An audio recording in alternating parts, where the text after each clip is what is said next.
This video is sponsored by 12th Man Gaming Application. 12th Man is a fantasy gaming app जहां पर आप अपनी team बनाकर match day के हिसाब से पेड कॉन्टेस्ट ज्वाइन कर कर अपने लिए बहुत सारा पैसा जीत सकते हैं. फायदा इसमें है कि आप मेगा कॉन्टेस्ट ज्वाइन करें क्योंकि वहां पर जीतने की पॉसिबिलिटी बहुत ज्यादा रहती है. So without wasting any more time, head over to the link given in description, download the app now and register your mobile number, start participating and start making huge amount of money for yourself. सन 2022 वो पहला साल नहीं था जब Ronaldo Manchester United छोड़ के जाना चाहते थे. सन 2006 में भी कुछ ऐसा ही वाकया हुआ था जब रोनाल्डो यूनाइटेड में नहीं रुकना चाहते थे. सबको याद होगा वो फेमस जो इंसिडेंट हुआ था between Ronaldo and Rooney at world cup 2006. World cup 2006 बहुत ही आइकॉनिक वर्ल्ड कप है. पर्सनली मेरा फेवरेट वर्ल्ड कप है क्योंकि वो वर्ल्ड कप आपके लिए जर्मनी की पीक टीम, इंग्लैंड की पीक टीम जो गोल्डन जनरेशन थी, फ्रांस में जिडान का वो लास्ट सीजन था और उसके बाद वो फाइनल में जो इंसिडेंट हुआ था बिटवीन जिडान एंड मेटेराजी, वो इटली की अंडरडॉग स्टोरी कैसे उन्होंने अपना जो वर्ल्ड कप का शुरुआत थी वो इतनी खराब तौर पे की थी और उसके बाद उन्होंने वर्ल्ड कप जीता था जाकर. लेकिन उस सब के बीच में कुछ ऐसा हुआ था जिससे यूनाइटेड के अंदर का माहौल चेंज होने वाला था. यूनाइटेड और रोनाल्डो के बीच की जो स्टोरी थी वो बदलने वाली थी.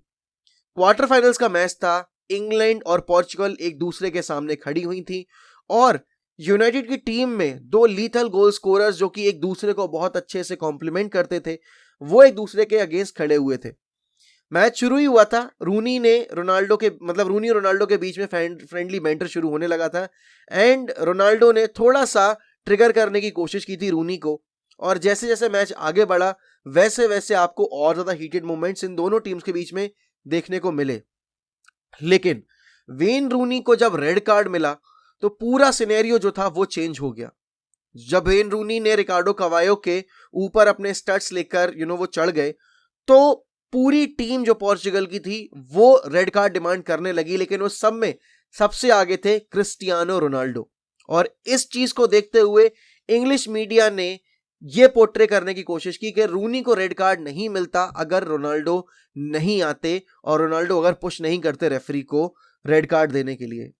वो एक तरीके से सच भी है कि रोनाल्डो ने सबसे ज्यादा वोकल तरीके से आकर वो चीज बोली रेफरी को क्योंकि referee was not going to give the red card, the match he is going to give was the yellow card. लेकिन जब इतना प्रेशर हाइपअप हो गया, बिल्डअप हो गया रेफरी के ऊपर तो उन्होंने वेन रूनी को रेड कार्ड दिया. बट बात वहां आके खत्म नहीं हुई.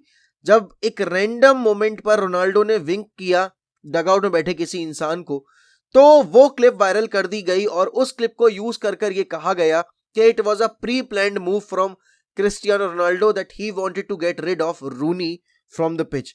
और उसको फिर सर्कुलेट कर रोनाल्डो के अगेंस्ट एजेंडा की तरह यूज की गई वो क्लिप. और जब रोनाल्डो वापस आए वर्ल्ड कप से तो इतनी ज्यादा हेट मिली रोनाल्डो को पूरे इंग्लैंड फैन बेस से और खासकर इंग्लिश मीडिया से कि रोनाल्डो ने सन 2006 जुलाई में ये स्टेटमेंट दिया that I don't think that I will be able to continue at Manchester United. I don't have many friends here. I don't have many fans here.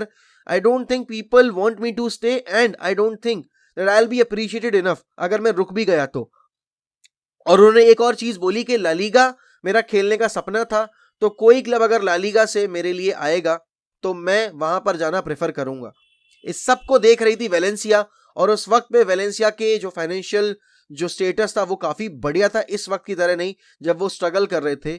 तो जो वेलेंसिया के president थे उन्होंने होर्गे मेंडेस के साथ बैठकर एक डील स्ट्रक करने की कोशिश की. पेपर वर्क रेडी हो चुका था, वर्बल एग्रीमेंट्स हो चुके थे. लेकिन उस सब के बीच में सर एलेक्स फर्गुसन आ गए.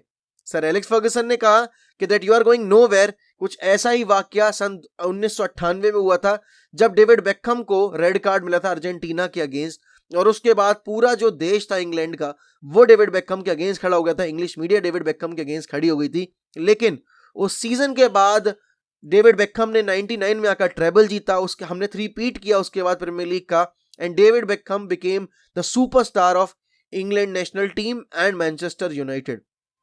सेम रोनाल्डो को रोककर सर एलेक्स फर्गुसन ने ये चीज प्रूव कर दी. लेकिन उस एक वर्ल्ड कप में हुए इंसिडेंट ने रोनाल्डो के पूरे करियर का जो दशा थी और दिशा थी वो चेंज कर दी. He became more focused, he became more dedicated towards the game. उनको एक चीज समझ में आ गई थी कि लोग आपके बिहेवियर के बेसिस पर आपको जज नहीं करेंगे, आप जो फुटबॉल पिच पर करोगे उसकी वजह से लोगों का मुंह बंद होगा। And Ronaldo started to work more harder on the pitch, and उसके बाद जो हुआ वो आपकी आंखों के सामने है। कहानी बयां करने बैठूंगा तो घंटा भर निकल जाएगा, लेकिन फिर भी रोनाल्डो की वो स्टोरी समअप नहीं हो पाएगी। लेकिन उसके बाद रोनाल्डो ने थ्री-पीट किया मैनचेस्टर यूनाइटेड के साथ। वो आखिरी प्लेयर बने जिन्होंने प्रीमियर लीग में खेलते हुए बैलन डोर जीता था। उसके साथ ही became the fourth player in United history to lift the Ballon d'Or. उसके साथ ही साथ रोनाल्डो ने जिस तरीके से सन 2008 वाले सीजन में 7-8 वाले सीजन में टीम को कैरी किया था, जब उन्होंने 42 गोल स्कोर किए थे, तब जाकर सबको समझ में आया कि नहीं, ये प्लेयर जो है ये कुछ स्पेशल है। और उसके बाद भाई जब प्रीमियर लीग के अलावा हमने यूसीएल फाइनल्स में जाकर हमने चेल्सी को हराया, तो उस गेम में भी हमें लीड देने वाले कोई और नहीं, क्रिस्टियानो रोनाल्डो थे। उस वाकये को 16 साल गुजर गए हैं, लेकिन आज भी इंग्लिश मीडिया रोनाल्डो को उसी तरीके से ट्रीट करता है जैसे उस वक्त पे किया करता था। रोनाल्डो के अगेंस्ट आज भी उसी तरीके का एजेंडा रन करता है जैसे उस वक्त पे किया करता था। वेन रूनी ने उस मैच के बाद आकर ये क्लैरिफाई किया भी था कि नहीं, अगर मैं रोनाल्डो की जगह होता तो मैं भी यही करता, बिकॉज मेरे लिए मेरी नेशनल टीम को जिताना बहुत ज्यादा जरूरी था। और हम सबको पता है कि वेन रूनी कितने शानदार प्लेयर थे, और वेन रूनी का पिच पर होना ही पोर्चुगल के लिए गोल थ्रेट वाली एक सिचुएशन क्रिएट करता, और रोनाल्डो कोई भी मौका नहीं देना चाहते थे वेन रूनी को या इंग्लैंड को, जिसकी वजह से वो पोर्चुगल पे भारी पड़े। इंग्लैंड इवेंचुअली वो गेम जाकर पेनल्टी शूटआउट में हार गया, और वेन रूनी कमी उनको उस पेनल्टी शूटआउट में जरूर देखने को मिली होगी। लेकिन उसके अलावा अगर मैं इन दोनों के रिलेशनशिप की बात करूं तो they mutually respect each other. A fan base particular section का क्या बोलता है उससे फर्क नहीं पड़ता। रोनाल्डो से जब भी पूछा गया रूनी के बारे में, Ronaldo has said only one thing कि he was the best player he has played alongside at Manchester United. उसके अलावा भाई रूनी ने हमेशा रोनाल्डो के वर्क एथिक की, रोनाल्डो के काम करने के तरीके की, डेडिकेशन की हमेशा तारीफ ही की है। और आई थिंक ये सारी चीजें आप जो मीडिया में पढ़ते हो वो आपको तब सुनने को नहीं मिलेंगी, क्योंकि इन दो प्लेयर्स के बीच में जो म्यूचुअल अंडरस्टैंडिंग थी, जो म्यूचुअल रिस्पेक्ट है, वो आज भी देखने वाली है। जो रोनाल्डो ने कमेंट किया था जाकर टू जेलस, उसको लोगों ने एज अ हेट कमेंट की तरह ट्रीट किया था। जो रूनी ने बोला था रोनाल्डो के अगेंस्ट, वो भी एज अ हेट कमेंट की तरह ट्रीट किया था, जेलसी वाले कमेंट की तरह ट्रीट किया था।